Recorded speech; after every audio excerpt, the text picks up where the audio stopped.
Well, Congress is in a deadlock over tax and spending cuts. We learned the Fed secretly gave Wall Street banks over $7.7 trillion. Where did the Fed get that $7.7 trillion? They created most of it from nothing. Well, our government's a massive debt.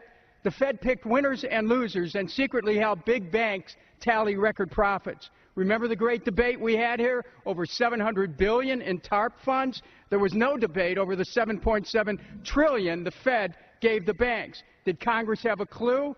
There's another game going on way over our heads, and our constituents are struggling. Well, the banks, with the help of the Fed, have captured control of our government. Now the rating services are threatening us. If we don't come up with a deal, they'll downgrade U.S. debt. Could the threat to our national sovereignty be any clearer? It's time for Congress to listen to the wisdom of the founders, reclaim its constitutional primacy over monetary policy. There is a way. It's called the NEED Act. The Fed takes our freedom and gives it to the banks. Let's take our freedom back from the Fed. It is morning here, so there's no news to speak of yet. But there will be. It's clear as crystal that the root of all evil is exactly that, and those in whom it is blooming are the enemy of humanity. The bankers are the problem. The bankers manufacture recessions and depressions to exert a greater control over social and political structures. The bankers create and finance the wars on both sides of the conflicts. The bankers orchestrate famine, poverty, and want. The bankers control the policies that control the media and the education system that is operated to maintain ignorance in the public so that they can be shorn like sheep. The bankers launder the drug money and keep drugs illegal. The bankers are the problem. The international banker is the scum of the earth, and they have to be brought to account. What will accomplish this? There are several possibilities. One of them is a real run on Wall Street, where the public goes into their offices and dispenses frontier justice on their person. The other is some kind of cosmic intrusion of forces that I won't begin to speculate on. And the other is some kind of financial miracle in which they actually wind up broke. But I don't know how something like that would work. The most likely is a combination of the first two, where the second channels through the first. Once the cost of food, lodging, and fuel hits a certain point, the public will be universally galvanized by the force that builds up from the pressure of their asses against the wall. We can be there in a few days. Once the system begins to collapse, it will have its own speed of free fall, and things will move at a spectacular rate of change. It will be like the way weather can suddenly transform in the South Seas. At the point when this begins to occur, the probability of global conflict will accelerate to maximum thrust. This is the primary truth about imperial currency activity. When the money goes south, violent attention goes east. Yes, maybe it will all just limp along on crutches while plastered with band-aids, but that goes contrary to the mathematics. You can spread the numbers only so thinly, or you can only press them together so much, and you're going to get holes appearing in the net all over the place, or you're going to get implosion. Do I have any idea what I'm talking about? It is possible that I do not. There's an area where allegorical poetry gains a mystical influx of metaphysical certainty that is no different from the theoretical physics, where theory is just another word for things we don't want to accept as inevitable.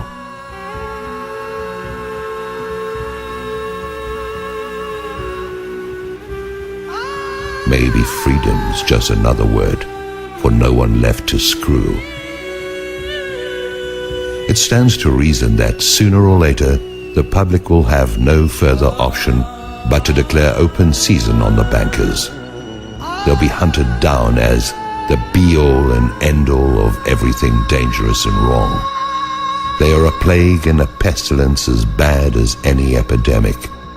They are the whiskey and yellow fever blankets on the reservations of ordinary life. They are anthrax masquerading as sweet and low. They are the long-standing source of the majority of humanity's problems and have little competition except for the ubiquitous presence of ignorance and impossible dreams. Whoever these bankers are, that is who they are. When the shit hits the fan, as it is going to do at any moment, the guilt of the banksters is going to stand out like zits on a beauty queen.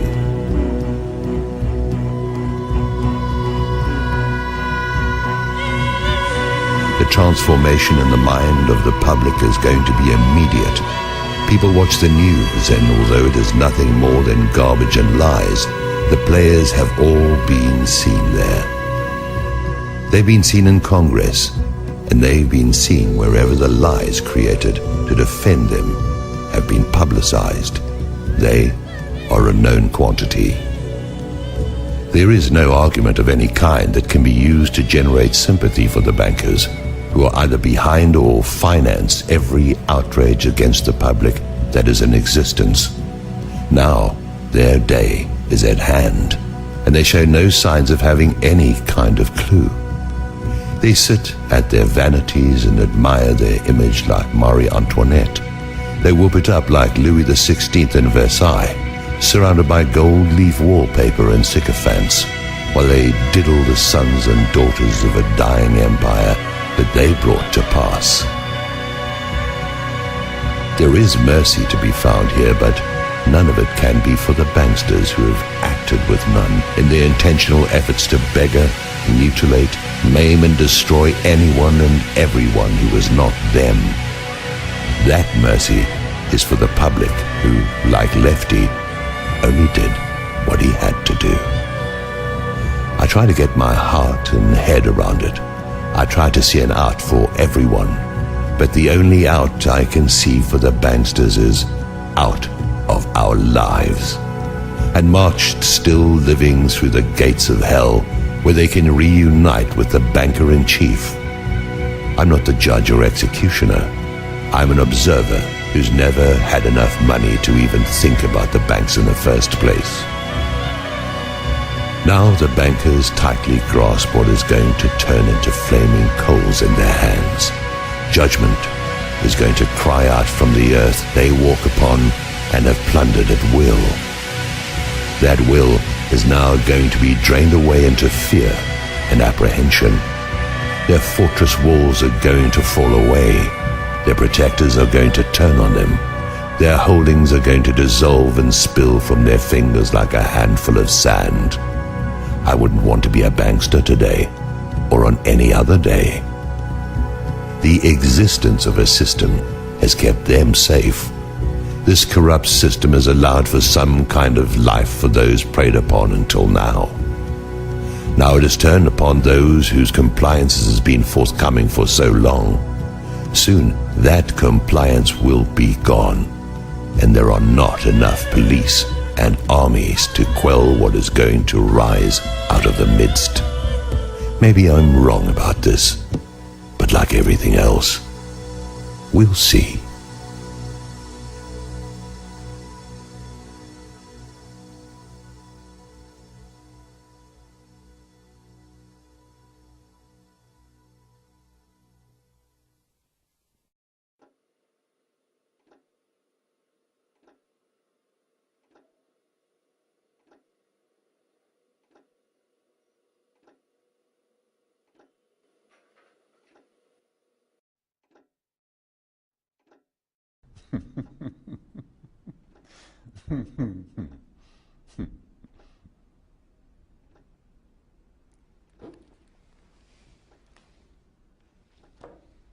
Hello. My name is Montague William III. And what I will tell you may well sound absurd, but The less who believe it, the better for me. For you see, I'm in banking and a big industry. For many a year we have controlled your lives, while you all just struggle and suffer in strife. We created the things that you don't really need, your sports cars and fashions and plasma TVs.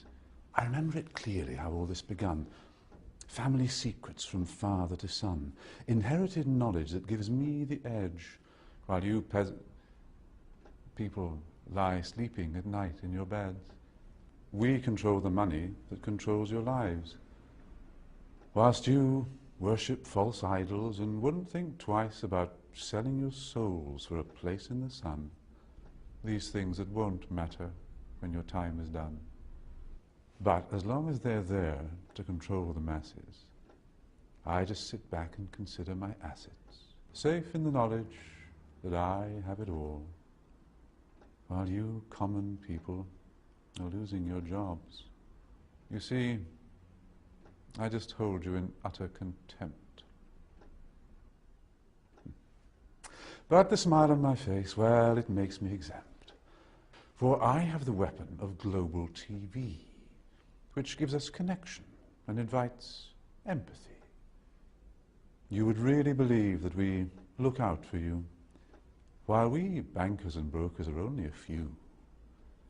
But if you saw that, you'd take back the power. Hence, daily terrors to make you all cower. The panics, the crashes, the wars, and the illness that keep you from finding your spiritual wholeness. We rig the game, and we buy out both sides to keep you enslaved in your pitiful lives. So, go out and work as your body clock fades. And when it's all over, a few years from the grave, you'll look back on all this, and just then you'll see that your life was nothing, a mere fantasy. There are very few things that we don't now control. To have lawyers and police force was always a goal, doing our bidding while you march on the street. But they never realize that they're only just sheep.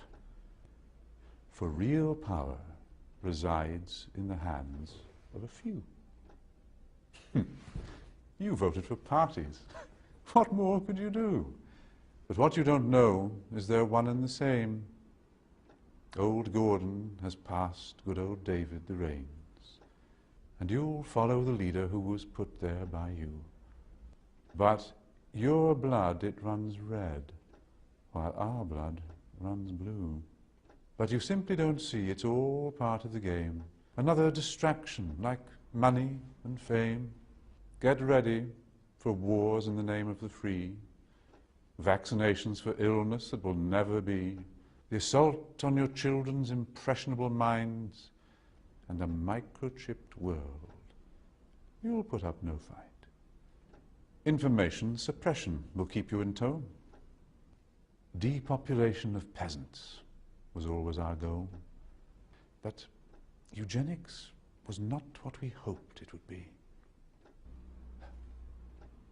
Oh yes, it was us that funded Nazis. But as long as we own all the media too, what's really happening does not concern you. So just go on watching your plasma TV, and the world will be run by the ones you can't see.